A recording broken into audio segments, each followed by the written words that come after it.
I'm Gorilla Monsoon. Well, it sucks to be you. Will you stop? This other piece of garbage is Bobby the Brain Heenan. The host. Oh, get a life, would you? You are not the host. This isn't even our show. What show is it?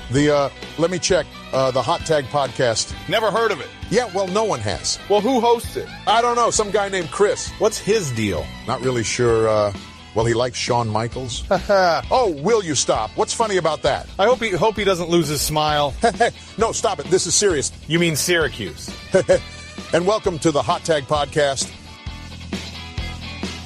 What's going on, everybody? Welcome to the Hot Tag Wrestling Show. I am your host, Chris Francesco. Joining me, as always, is part B of the hosts, I guess, is George Rogers. George, what's going on, man? How are you? I'm doing all right, Chris. How are you? I'm doing very well. Thank you. I'm doing better than the ratings on SmackDown. So, that's always a positive, right?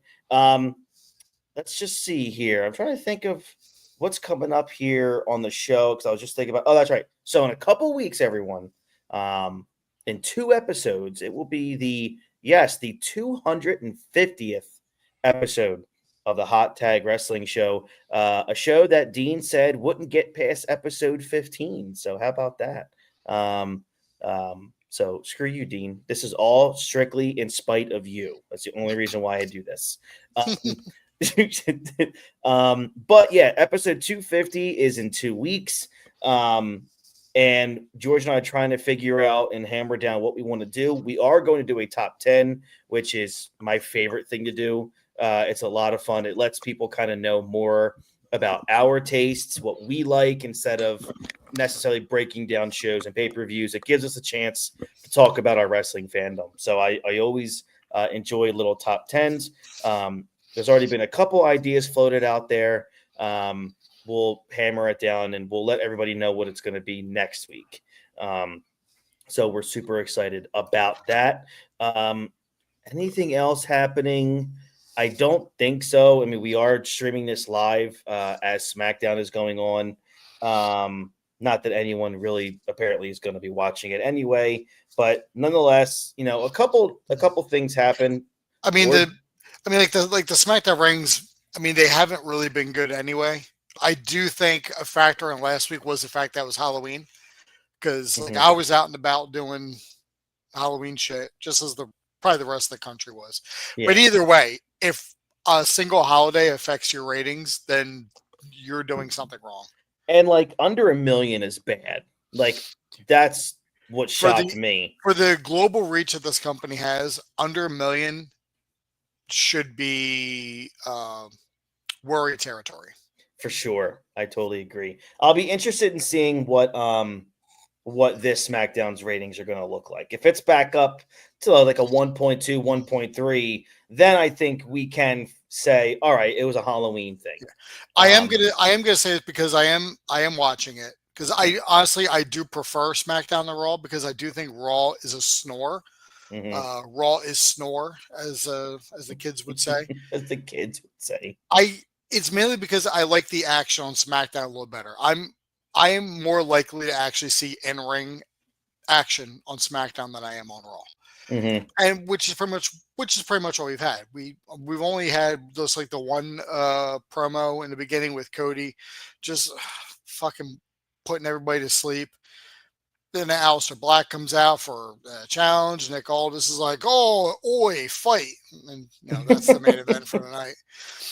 But Jade came out and addressed the crowd. All she said was one sentence where she goes "I am that bitch," and then her music hit and walked away. And then Charlotte's music hit, and we must be in the South because she got quite a pop.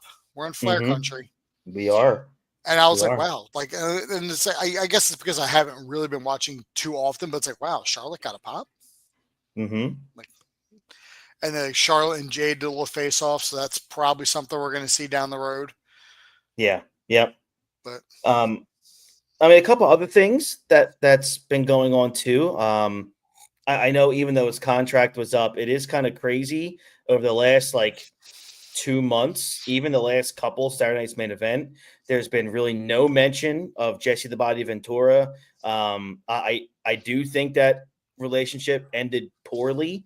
I think there was a lot of issues after when he called, I think it was that Damian Priest and Drew McIntyre match. Yeah. He Yeah, really 'cause, hasn't been mentioned since. Yeah, because that match ended when somebody left the cage, which is how a lot of cage matches do end.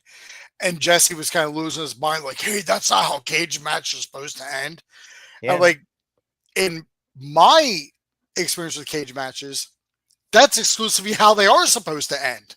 Yeah. Was escaping the cage. I mean, it's like Jesse. That's been a rule since like ever. Yeah. And at the very least since like the 90s. It's like, this, man. Yeah, Jesse's last appearance was in July when he did an opening segment with Joe Tessitore. And that was his last appearance. So clearly that relationship did not end on good terms, which isn't shocking with Jesse and the WWE. It's not. But the thing is, like, and I'm not trying to defend Triple H for his shitty booking because you can't. Mm-hmm. But it's like I've been telling you this whole time. Like it feels like it feels like TKO is pulling the strings with like a lot of the decisions that are essentially being forced upon, like, oh, you need to get this person involved. Like like this person can bring in ratings. Like I need you to get that, probably changing up a lot of things as they go. Yep. And considering the people in charge of TKO and on the board with TKO, and I'm not trying to make this a thing, but Jesse is extremely outspoken on his political views. Yes, he very much is. So, and knowing TKO and where they align, especially when they got someone like Dana White on the payroll, who's about to host an event on the lawn of the White House next year for some fucking reason, that just feels trashy to me. I agree. And I'm saying, I was like, I know you're probably like, fucking excuse you.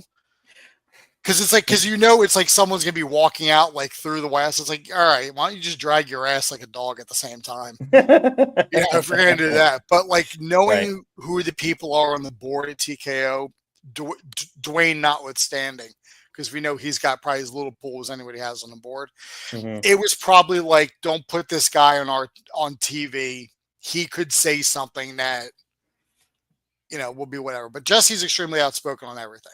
But actually, Jesse is probably like the last like real true independent, because he gives shit to everybody. He does, like across the board. So I mean, it's a shame we didn't get to see more of it. That like they use like that the last thing we got of him was just complaining about cage match. But I didn't look at that as Jesse not knowing the rules. I looked at that as a heel announcer doing a heel announcer job. Yeah. Priest won that. I think Priest won that match. So naturally, and Priest was the face against heel Drew, because I don't think Drew would ever go face again because he's too damn good as a heel. I agree. And I think he loves doing it. So it's a shame that like that's like the last thing we get of Jesse is just some nonsense like that. And then they're like, all right, don't put him on TV again. It's like, all right. Meanwhile, you're going to have drunk Jey Uso doing a match on fucking Saturday Night's Main Event. Because that's a rumor that's apparently floating around, is that he was under the influence in the match with Punk. And that's why Punk looked pretty pissed off during the match. Man. Although the haters will tell you it's because Punk doesn't like anybody and he's a cancer and he's a jerk off and he's a piece of shit. That's what the haters will tell you. But yeah. So, I mean, look, and we had a pretty...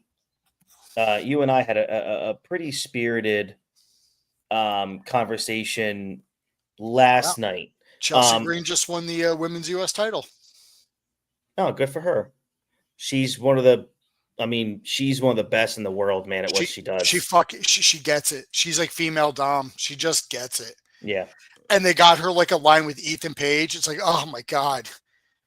Let him cook. We just need Petey Williams to lead them.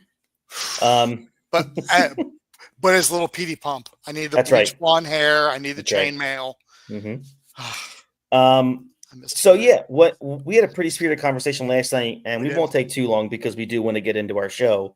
Again, we don't know anything. This was just us kind of spitballing, kind of looking at the broad scope of the whole situation surrounding the WWE and, the whole Vince McMahon thing.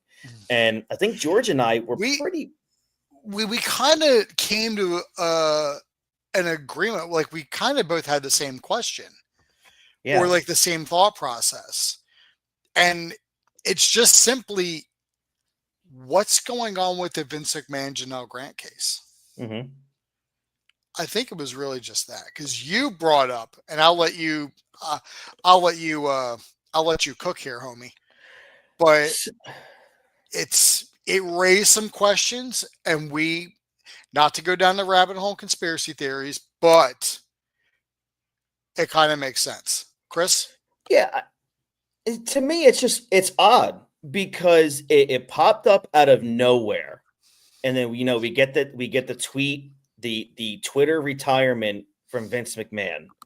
And then we get all this stuff about Janelle Grant. And then it kind of goes away a little bit after, of course, he was completely, ostracized from TKO and the WWE, like completely. And all of a sudden, over the last 6 to 8 months, unless I'm just completely out of the loop, which I don't really think I am, where's Janelle Grant? Where's information about the case? Where are statements from that whole side? And I don't see anything. And what I do see is Vince dealing with other things outside of Janelle Grant. And I kind of just came to the conclusion in my conspiracy theory head for a minute that I am really starting to believe that it was an inside job with TKO in ousting Vince McMahon because Vince McMahon did not have the same vision that TKO had and Nick Khan had. So if you were to ask me, do you think something fishy was going on between Nick Khan, R. Emanuel, and TKO against Vince McMahon?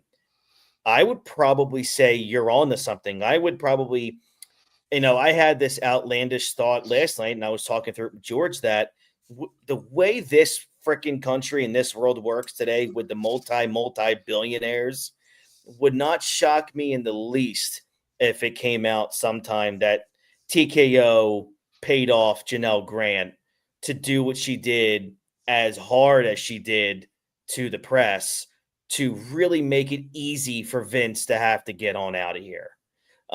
Because it just seems so fishy, the whole thing. Because she, in the very beginning, man, it was like, damn, she's going, and this is going to be in court for a long time. She's going to get a lot of events. Like, this is very damning. And then all of a sudden, we don't hear about it anymore. Yeah. It was like what we got from, especially when it started, and this started in late 2023. Mm-hmm. I remember because I was going through some stuff and that time kind of stands out to me. I remember because we were all talking about like, what the hell is going here? Mm-hmm. And then like the TKO deal goes through or that goes through, the following year. It starts to kind of really take hold later in the year. And like we were getting all this information. There were text messages coming out. There were names that were dropped.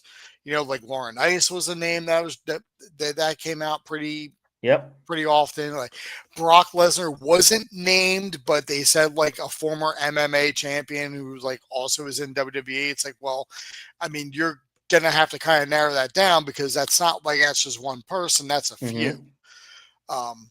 But we've seen Brock Lesnar on TV since then. But there are people who are like, but he's still named in a lawsuit. It's like, but apparently he isn't. If TKO was willing to risk their money and their brand by having him on TV.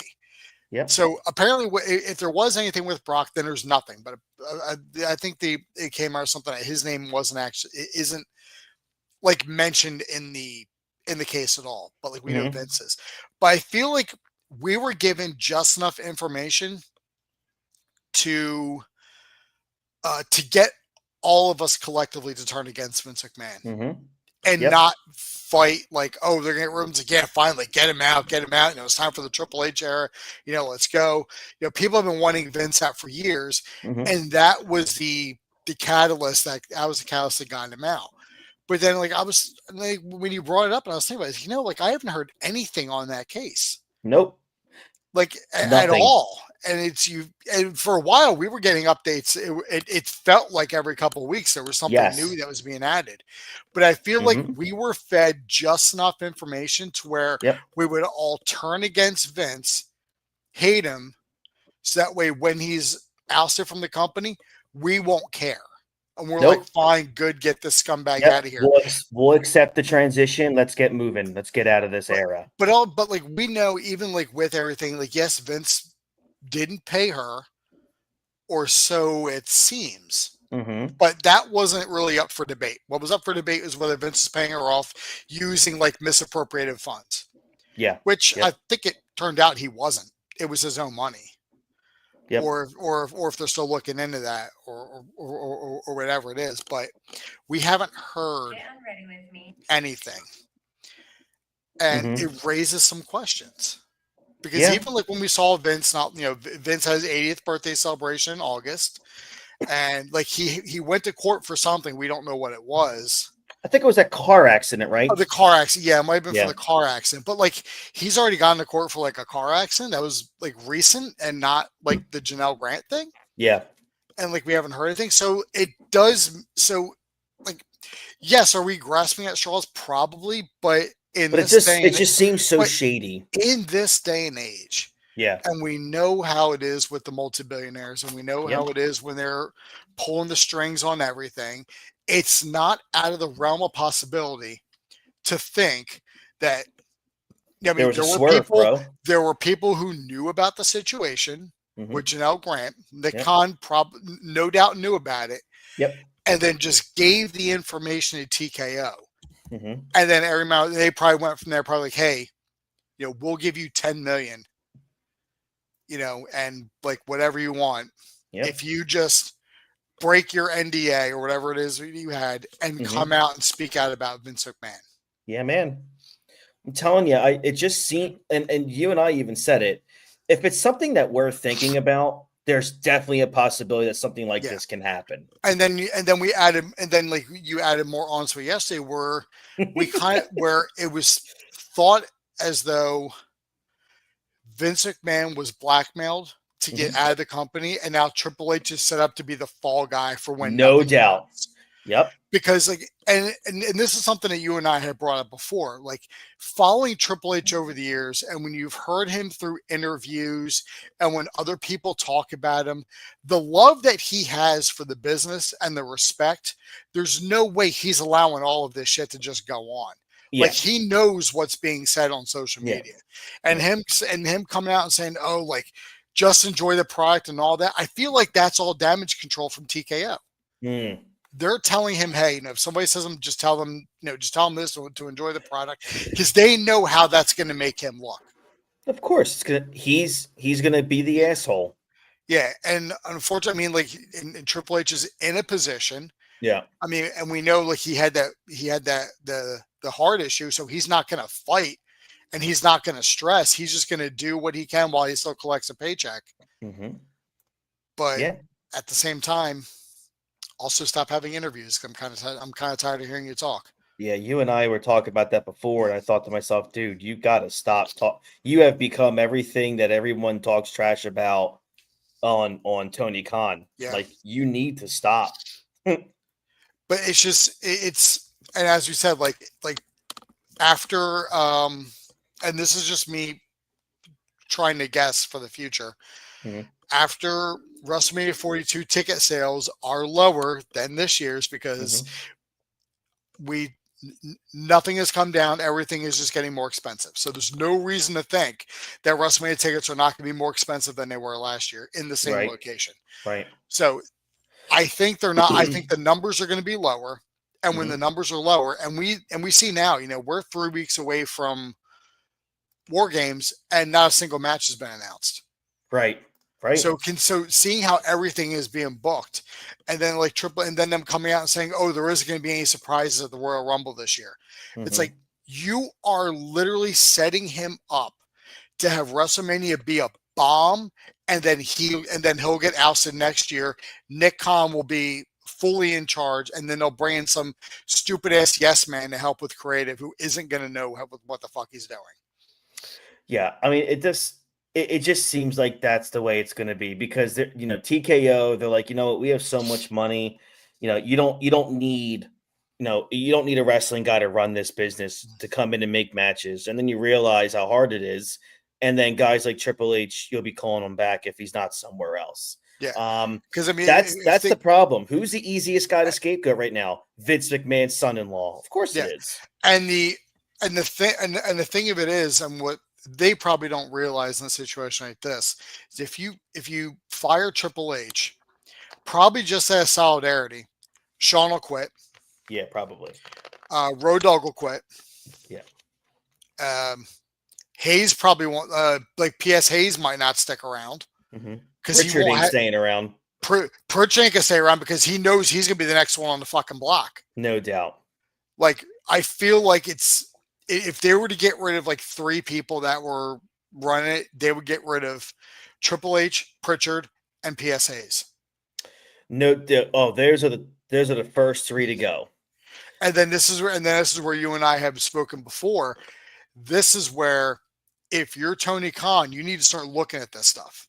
Yep. You need to start paying attention to this, because if those guys go, you need to grab one of them at the very least. Yep. Don't even bring them on if you don't want to bring them on, but at least have a communication, have a talk with them, be like, hey, check out my stuff. What can I do to get my fans back? Because there's no way they're looking at these 400K numbers that they're getting on Dynamite and thinking that they're still doing as good as they were when they started. There's no way they actually believe that. Meltzer is no longer drinking the Kool-Aid, so he doesn't believe it. Alvarez does, because he's a cuck and he'll believe anything anybody tells him. Yeah, he and Ross Sapp are definitely. Him and Sean Ross Sapp are touching tips. But they're probably not measuring up, so they're probably kissing at the same time while they're doing it. Half flaccid. You're welcome. Well, at least Dynamite went up. We're not PG here. No, we're not. At least Dynamite, went up a few thousand in ratings this week. Oh, that's good. It's still less than 500,000. Yeah. Well, yeah, but that's the thing. Like, you should be talking to hey, what can I do to get my product back? Yeah. Or to at least recoup some of these fans. If you get at the very least, you get P.S. Hayes or Pritchard in there, you'll see an uptick, because they'll give Tony information that Tony will really have no choice but to listen to. Right. Because you got Bruce Pritchard give you ideas, and you're like, who are you? Why should I listen to you? And he'd be like, where did I just come from? What did I just do? Yep. I was working for the biggest company in the world, and I chose to walk, because I didn't like how it was being run. It's like, don't question it. Or at the very least, these guys could all go to TNA. I mean, TNA has a partnership with WWE, but WWE doesn't own them. TKO doesn't own TNA. I mean, at the very least, what would they do? They would cut their partnership. Yeah. All right, but now you got experienced guys in the writers' room for TNA. They'll organically get the fans back. They're already there. More people are already watching the product now than there has been the last few years. Yeah. But I think you're absolutely right. Vince McMahon was blackmailed to get out because they could not advance the company to the heights that they want to with him in charge. And Triple H is going to be the fall guy for when it shows that this is failing. Yeah, and Triple H knows that. He has to know that he's going to be a fall guy. Maybe he's not thinking about it. I hope. Well, there's no reason for him to think about it because, he has, this is a 24-hour business. So he's got enough to think about. But I'm sure when things start to go south, which is happening right now from a rating standpoint, a attendance standpoint, he's gonna feel it. He's gonna in terms of sports, he's gonna be on that hot seat. Yeah. But it won't be his fault. No, it's like having that would be like having a head coach on the hot seat because your owner doesn't want to open their wallet to sign some decent free agents or to keep the people that you have or to make decent trades. And it's like, oh, well, how come you can't win with Johnny Manziel as your quarterback? Shit like that. And kind of to put it in real life terms, when you used to work at Staples and you were the GM of your building, And all of a sudden, let's just say Staples comes down and says, you know what, we're going to raise the price of printers and paper by $100 each. And all of a sudden you go from, being a top seller, then the following quarter, you're like one of the bottom, and you're like, what am I supposed to do? That's exactly how it is. I mean, I wasn't a general manager. I was a sales manager, but sorry to bother you with my friendship of elevating you. Please don't elevate me like that. I think you're just insulting me at that point, because that's calling me a former GM of Staples, and it isn't exactly a feather in my cap, Chris. I'm not carrying that around like a badge of honor. Yeah. You should. I'm not putting that patch on my vest. Like, we're not doing that. But being that I was a sales manager and I was looking at the numbers on a regular basis, and I knew what the expectations were, all the years that I spent in Marlton, I can tell you that store would eat up sales managers and spit them out. Jeez.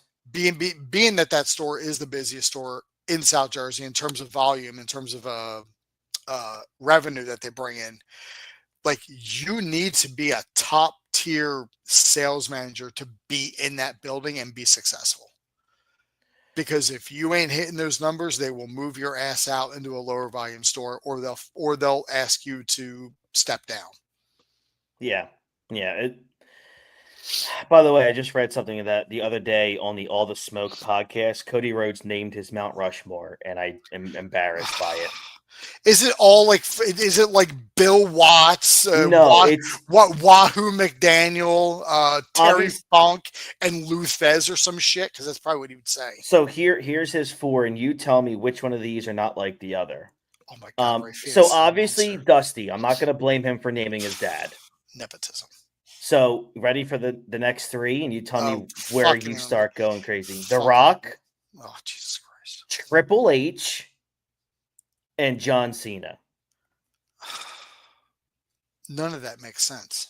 The fact that he put Triple H in there he has his nose so far up Triple H's ass. Of those 4, and I know I'll get shit on it from Dean because Dean puts The Rock on his Mount Rushmore. I don't put The Rock on my Mount Rushmore, mainly for the simple fact that he wasn't around long enough. I mean, yeah, like, he stood out in the Attitude Era, but he was literally sharing the spotlight with other people. And he did carry the company for 2000, but then once he started doing movies, we started seeing less and less of him. Yeah. So The Rock isn't in mine, but he's like in that he's right there. Right. I mean, like, Cena, yeah, a fucking 100% Cena. Yeah, Cena should be. He's literally been carrying the flag for the last 20 fucking years. Yeah. Like, yeah. But like Dusty, yeah, it's your dad, and you'll cry if you don't put him in there anyway. Mm-hmm. But, like, I'm not looking at Dusty, but that's a territory thing. Like, Dusty was popular in the territories. Once these companies got big, Dusty didn't get prominence again until, when he was older and running NXT. Yeah. So I agree. Mm-hmm. Like, to me, like, mine's pretty much been the same for a while. It's Hogan, Austin. Cena. And I think it was, who did I have? Oh, and I think I had Flair, because, and everyone who knows me knows I can't stand Ric Flair, but I mean, for 20 years, you're talking about the last real world heavyweight champion.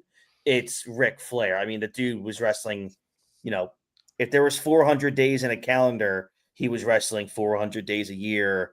And I look at Flair because he has transcended the business, especially in his retirement.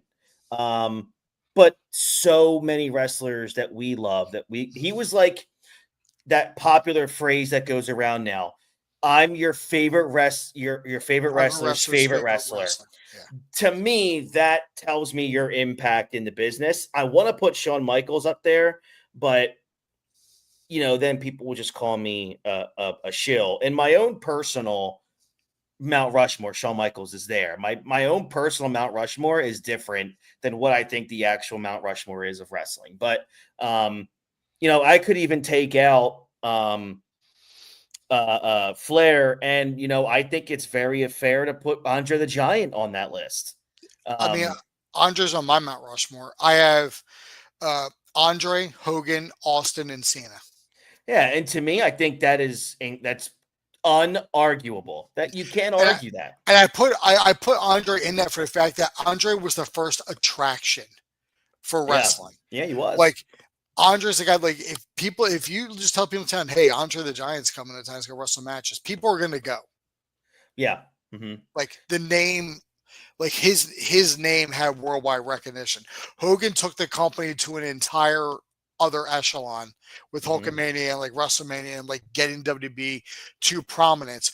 Austin beat Hogan in WC when in the Monday Night Wars, and Austin literally saved this company from bankruptcy. He did. Mm-hmm.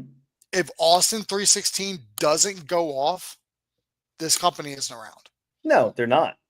They're not. It's plain simple. I mean, like, I'm not like poo-pooing The Rock. I think The Rock was great at what he did. He was a great foil to Stone Cold. And then when he became a face, he was an even better foil to Triple H, because Triple H and The Rock would just make magic together. Yeah. But as long as Austin was around, Rock looked like a number 2. Yep. The only other guy that I always say to people, sure, I mean, that makes total sense, is The Undertaker. I mean, if you encapsulate everything of pro wrestling, he's there. I mean, 30 years, the freaking guy. If you ask Undertaker, his Mount Rushmore, all 4 spots are Michelle McCool. You disrespect. All right. So again, Michelle McTaker. You Michelle McTaker. So that was our thoughts. It went on pretty long there, but it's okay. This pay-per-view is not that long. But we are going to get into it because it's a good one, I'll tell you. It very much so. We are covering WWF In Your House 13 Final 4. And this took place February 16th, 1997 in the UTC Arena in Chattanooga, Tennessee. And look, we've said this before. George and I have many conversations about this in Gorilla usually, and that has to do with 1997 is the most pivotal year in the history of wrestling. Why? Because although 96 was the beginning of the NWO, the creation of the NWO, the time period where WCW completely took over the ratings war, 1997, in terms of being how pivotal it was, this is the year that the WWF started to figure it all out, where they really started to realize, okay, this is working. Let's keep going with this. 97 is the year that we finally get, really into the Austin era before he becomes champion in March of 98. This is the year where Shawn Michaels finally is allowed to just let it rip on a television screen. This is the year of the first ever Hell in a Cell. This is the year Bret has an incredible heel run. My favorite Bret Hart is 97 Bret, because his heel run, he was so good. Your favorite Bret Hart is round sunglasses Bret Hart that he wasn't sharing to kids. That's right. And when he was yelling homophobic slurs to the DX. That guy there in the ring, and then, it's the same. It's the year of the George. I explained this to George last on the phone, and we'll get to it in months. This is the year of the most influential moment, I think, in WWF history, the Montreal Screwjob. And, we'll eventually get to that. But first, we're going to get to a pay-per-view here where could have been a pretty big reason of where we are headed in terms of not the Attitude Era, but we're getting to that point. You know what I mean, George? Like, it's all the pieces are there. Yeah. Yep. And you're getting just a little bit from each person. And I was telling you, because I've been going back and watching some Raws from 1997, at least the ones that I can on fucking Netflix, you piece of shit. But it's the presentation feels edgier than it did in 96. Definitely. You get to 97, we got the Titantron, we got the ramp. Like, it no longer are you coming through the giant Raw sign. You're coming down the ramp, the entrance, the big entrance, the Titantron, the Titantron videos for people. It's the overall presentation. It feels like they just flipped a switch and just went right to it. I mean, the opening, like the Raw theme open, like it went from that, the stupid, like early 90s one that they did to like Thorn in Your Eye, which I fucking love. God, it fucking hits, man. But like the Slam Jam, like it goes into that, and they're inside the warehouse and there's fire shooting off, and you just that fucking iconic walk of Stone Cold, like through the fire and through the warehouse, like it's ingrained.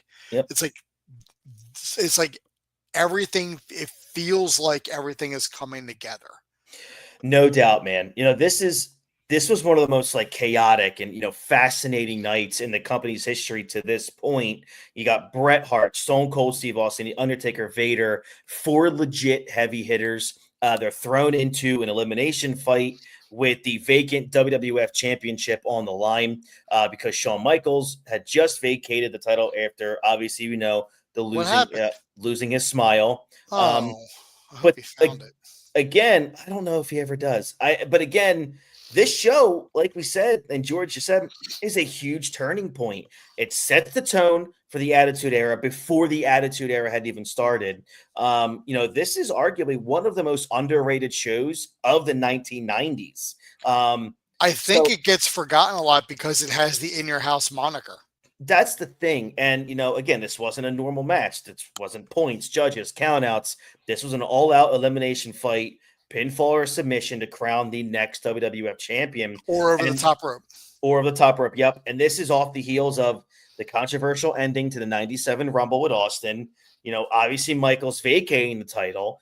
Bret, Austin, Taker, and Vader all believing at the same time they're the rightful number one man. This one night lit the fuse on the Bret Hart Austin rivalry that changed wrestling forever come a couple months from now at WrestleMania 13. So this is a must-watch show, and I'm really pumped to get started. And this is a fun pay-per-view to watch too, because you're getting performances from people that you're not expecting, like our opening match. Like it's just like, really, like 9 minutes these guys got. I mean, not even shocked by his 9 minutes, but the fact that it was 9 minutes and I didn't feel bored at all through 9 minutes. Yeah, I agree. So this is the 13th in WWF In Your House event. It's called Final Four, like we said. Again, it follows the controversial ending to the 1997 Royal Rumble match that saw Steve Austin win, even though he was eliminated. But the referees never saw it. So brilliant way to end the Rumble, by the way. Austin didn't see it. I didn't do it. That's right. Austin would go back in the ring to eliminate The Undertaker, Vader, and Bret Hart. So that meant those 4 guys would wrestle in the main event of this show. Tons of controversy, George, going into this show with former WWF champion Shawn Michaels with the Lose Your Smile speech on the Raw Thursday episode, Blame the Dog Show, prior to the Final Four, which meant Vince McMahon and company has to scramble for a main event and find a way to get a new WWF champion here. You would think losing your number one guy and vacating your top prize, you would think there would have been like panic. But as you're watching this show, you're like, this almost like, and this is what I talk about when I talk about like how great 97 was. They had to go through and change so much shit, injuries. Like obviously we know later on in 97, Brian Pillman passes away. So we have to find a way to get around that. People are still jumping to WCW. You got people jumping from WCW that you have to fit in. You got people who are in the middle of like character transitions, but everything works out. So it almost makes it feel like, like they got to go on the fly, but it almost feels like this was planned from the jump. No doubt. Like man. Austin, like Shawn vacates that title like well after Austin wins the Rumble in controversial fashion. So you got to wonder what was going to happen at Final Four anyway. It wasn't even going to be called Final Four. So it really makes you wonder what it was supposed to be. Mm-hmm. And there's so many things that happen leading into like the Rumble and then this pay-per-view. There's, half of the consensus of people who don't like Shawn Michaels believe this was HBK's way of getting out of wrestling. Bret Hart at WrestleMania 13 for the rematch from 12. Other people obviously believe that, he did legit have a horrible knee injury. But people think, well, he could have just then dropped the belt in a quick match instead of just handing it over. Well, the fact of the matter is that's Vince McMahon's call. That's not Shawn Michaels' call. Walking out with one single rose and the worst limp you've ever seen in your life. I mean, he walks with that limp now on both knees. So yeah. Now it looks legit. Back then, it's like you cried wolf too many times, and now you paid for it in your later years. and it's crazy too because we're not even really supposed to be at this point in a way because the original plan of the '97 Rumble was Bret Hart was going to win, but Mr. Vic Venom, for those of you who don't know, it's a nice little deep dive. Look that up. I won't tell you who it is. And if in a way, he accidentally spoiled that win on a episode of Livewire. So Vince McMahon changes it to Austin.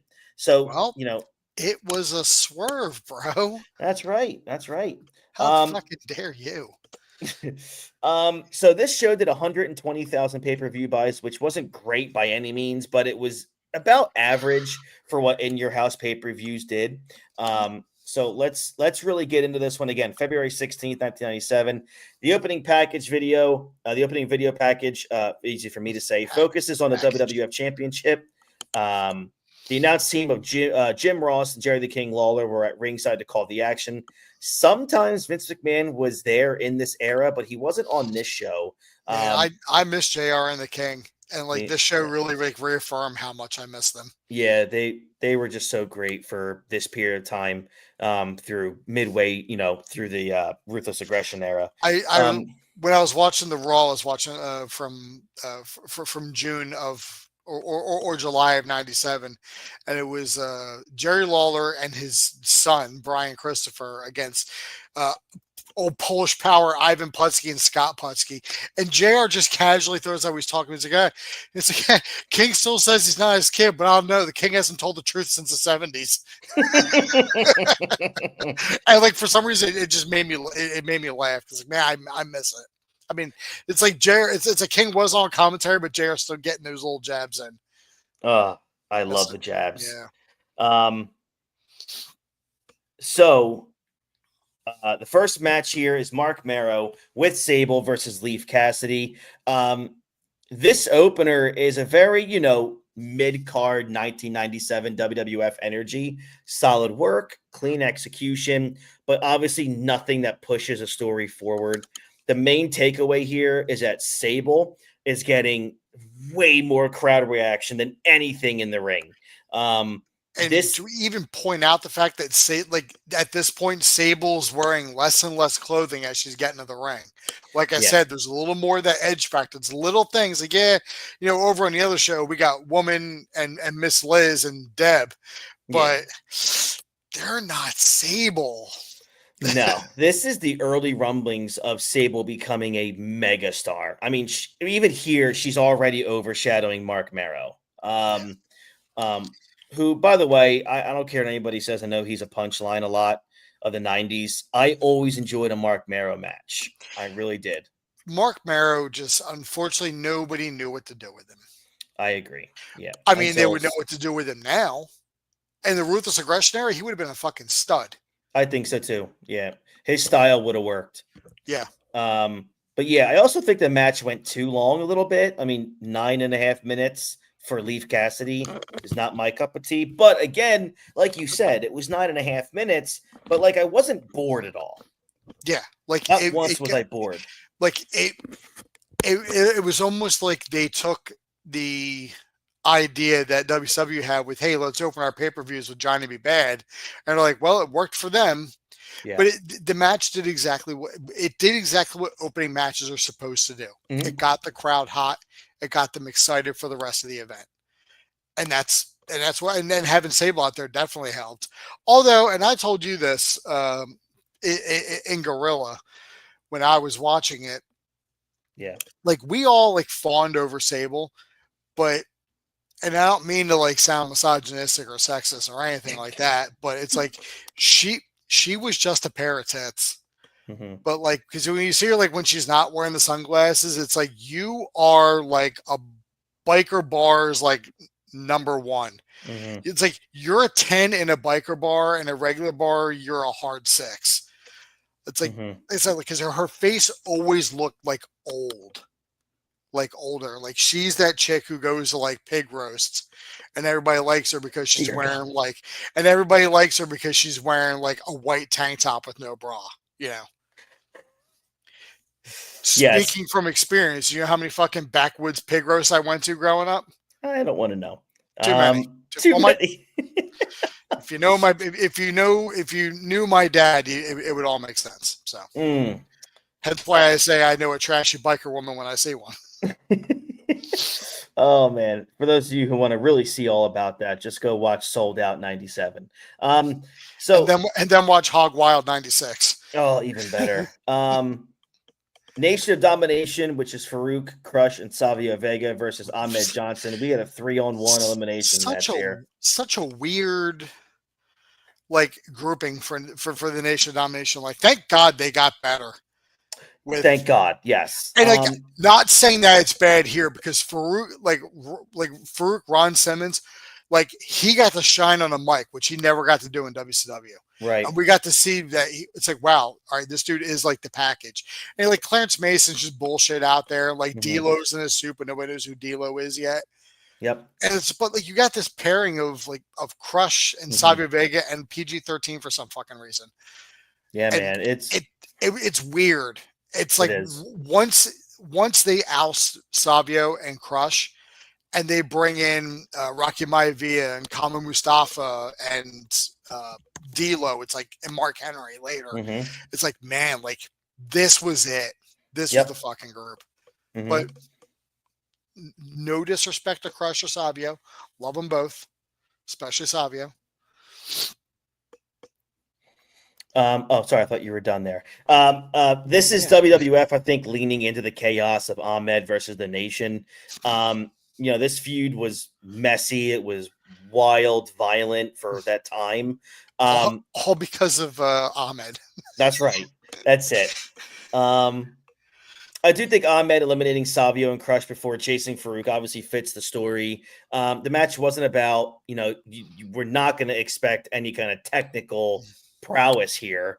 It was about heat. It was about energy. And it's about making Ahmed looking like a one-man wrecking crew. And then the Nation just end up facing essentially this jobber team of Flesh, Funk, Bart Gunn, and Goldust. It's like, wow, how far down did Goldust fall? I mean, luckily he bounces right back up, when he gets involved in that feud with Pillman later. But like,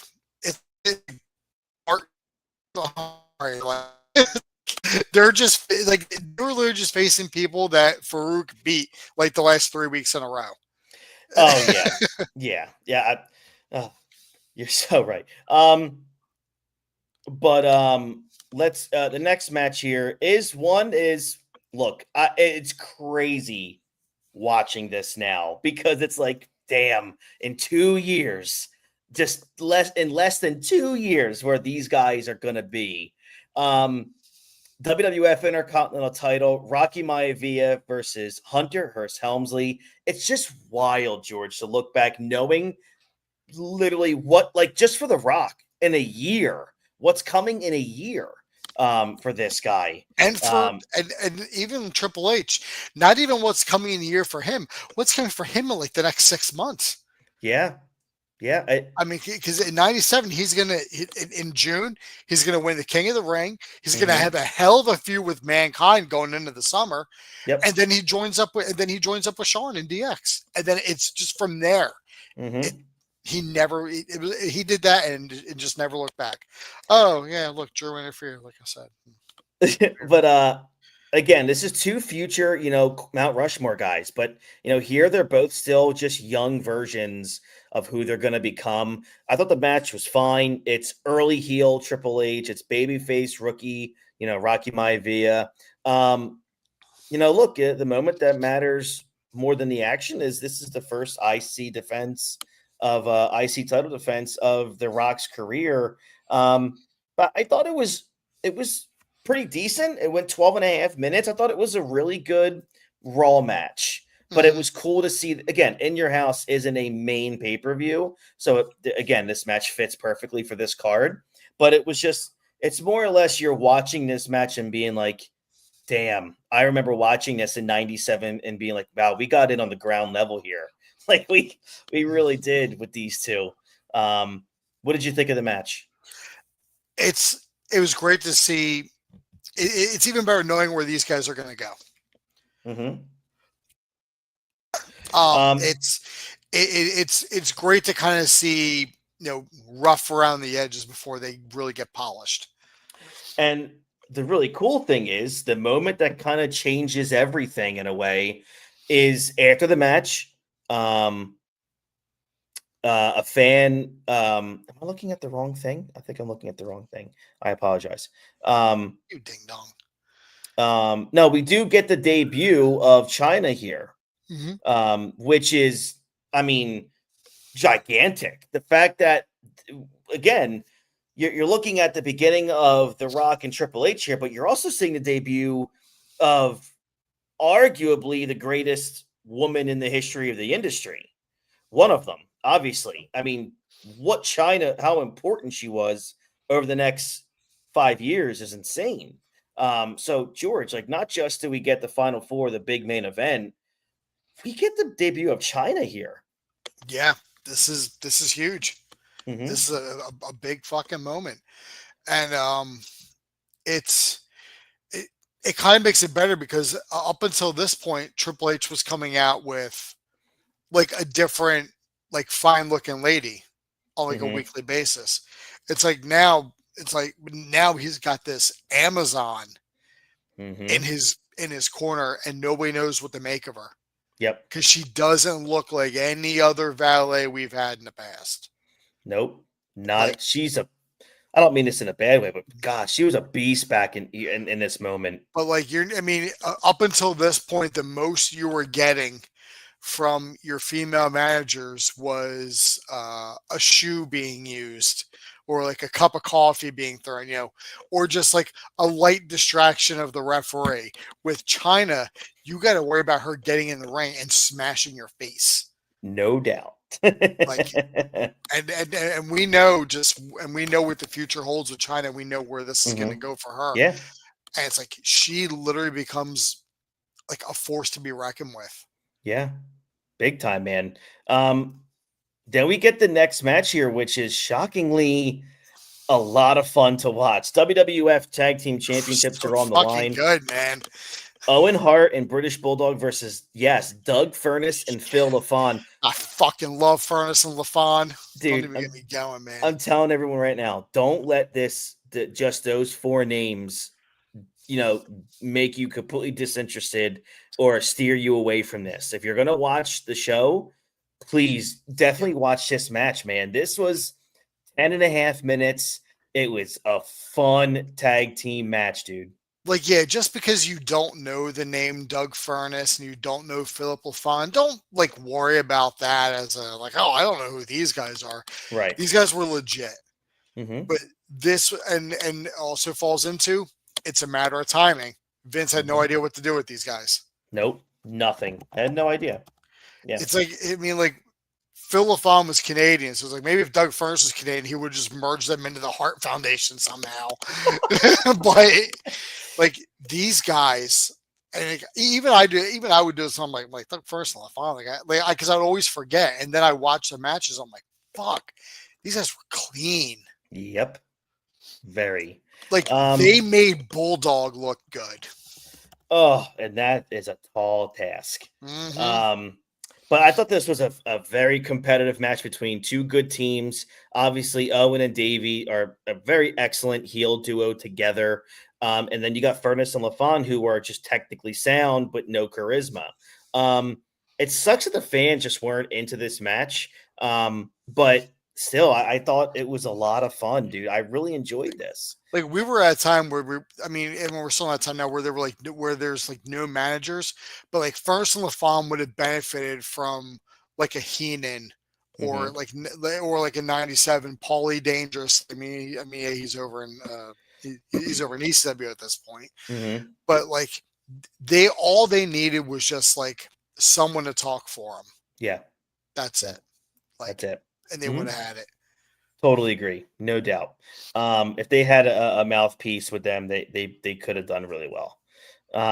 So okay, in the back here, the Undertaker is interviewed by Doc Hendricks, with Taker saying that he has rediscovered his edge, taking that dispels the doom. Spells doom for Vader, Austin, and the Hitman. Taker said the WWF title will be his by hook or crook, and if you get in his way, he'll annihilate you. Taker said he's got a score to settle with Vader, and you can rest assured that will happen in just a few minutes. And then Taker says, "Rest in peace," to end it. They showed highlights from the Royal Rumble when Bret Hart eliminated Austin, but the referees were on the other side of the ring dealing with other things, did not see it. Austin eliminated Vader and Taker, while Bret Hart eliminated Fake Diesel.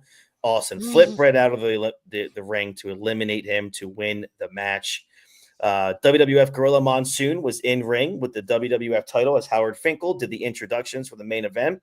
Vader was up first with Paul Bearer. The next man up was Stone Cold Steve Austin, and at a point where he's still a heel, but I mean, he gets the biggest pop except for Bret Hart. Austin and Vader gave each other middle fingers, which was great. And then JR bitchedly apologizes for it. I'm sorry, folks. You had to see such crass. I'm sorry that you guys paid for this and see that. The Undertaker was next as he made his entrance to a pretty big pop. It was a traditional slow walk to the ring. But this was a smaller building, so it thankfully did not take him that long to get to the ring. Bret Hart's interviewed backstage by Kevin Kelly. Bret said the other three guys are tough, but he's got experience, Hart, and he doesn't make any excuses. The way he looks at it, may the best man win. Hart made his entrance to a huge pop. This was at a time where he was the main event babyface for 5 years at this point. And he's super popular with the crowd, which was awesome. So the final four rules go like this. The match begins with all four superstars in the ring. There's no countouts or disqualifications. The superstar is eliminated when thrown over the top rope and both feet land on the floor, or by submission or pinfall. The last superstar standing will be declared the new WWF champion.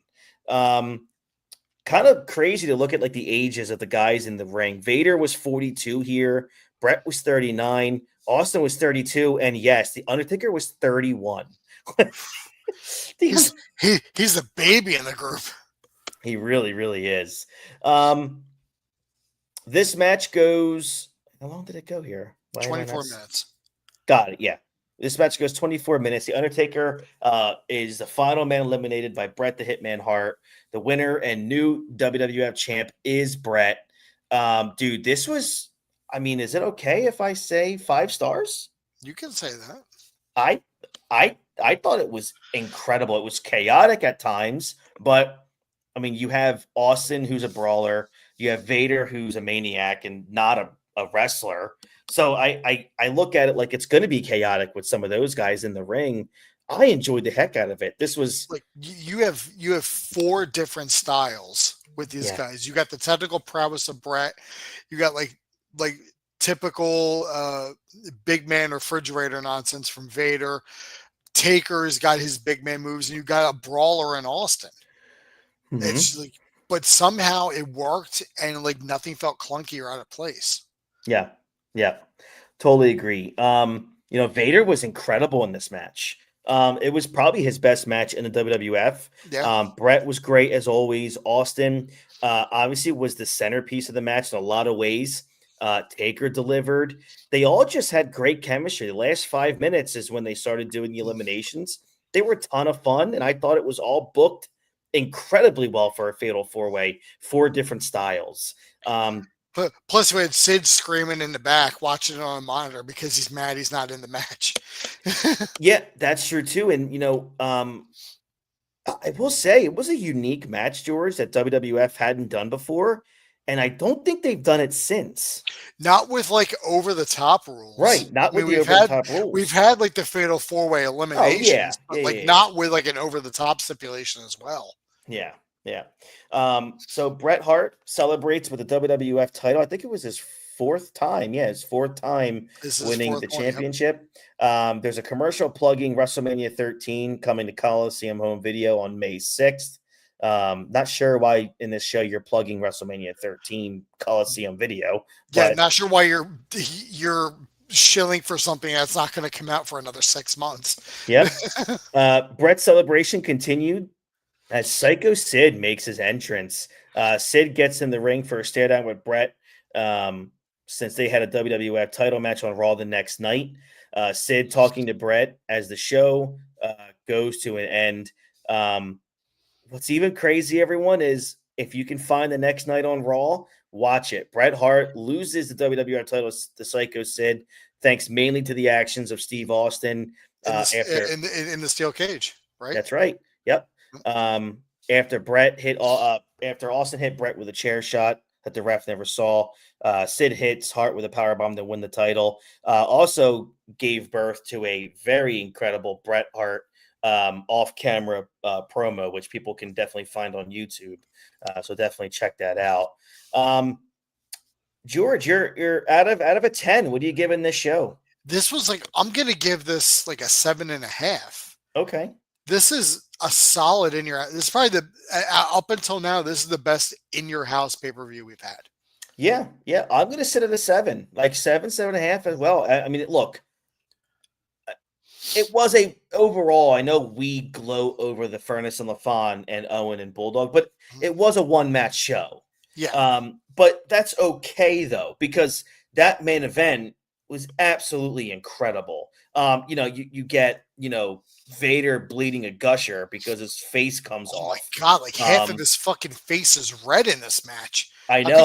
I couldn't even tell where the mask was at one point. I agree. So, but yeah, overall, even though it was a 1-match show, it was a match that still people talk about today. It's a match that fans still watch today. Go back and check it out. So yeah, I think this is a very solid 7 for sure. I mean, I think just kind of like thinking ahead to the future, like with WWF in 97 and WCW in 97, I think, Chris, we can probably agree on it. And I think you may have even said this before. 1997 was the best year for wrestling. No doubt, man. Both yes, WCW was clearly like head and shoulders above where WWF was at the time, but everything that WWF did in 1997 set them up for like the next 5 years. That's why that 1997, I think, is the best year, because as you're watching every show in 97, you're seeing all of these seeds being planted for what's going to, sprout up very, very soon. Because once 1998 hits, things off the rails in a great way. So to see this all in 97 is awesome. Yeah, and then just look at, in your main event scene, you got Shawn when he decides his knees want to work this week. You got Bret, Taker, Sid. You got a solid. It's only 4 people, but you didn't really need a whole lot back then. But that's a solid main event crew. Plus, Vader's in there too, a little bit every now and then. Yeah. And then your mid card, it's Rocky Maivia, Hunter Hearst Helmsley, Steve Austin, Mankind. Mm-hmm. All of those names. Yeah. Within the next year. Yep. Actually, I'll give you one even better. In 1999, all 4 of those guys hold the WWF title at one point. Yep. So crazy. And pretty much in order too, when you think about it. So wild. Yeah, just a really, really good show. I do recommend people that want to know how great 1997 was. This is one of the precursors for you. And then even in like your tag division, like you got Owen and Bulldog are tag champions right now, but Owen's going to hold his own in a mid card right up until he doesn't anymore. Not saying that negatively, but we know what happens to Owen. He only has 2 years left. He's going to hold his own in mid card, basically rule the mid card for a while. Bulldog becomes European champion for reasons unknown to everybody else. But we got Furnace and LaFon as a solid tag team.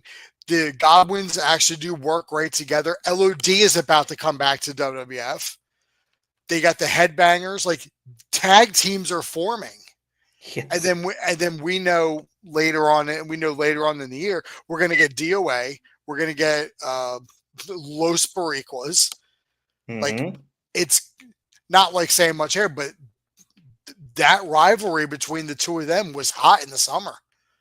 Yeah, like none of those guys are main eventers, but that was a hot fucking feud, though. Yep. I mean, it literally inspired the gang warfare. It did.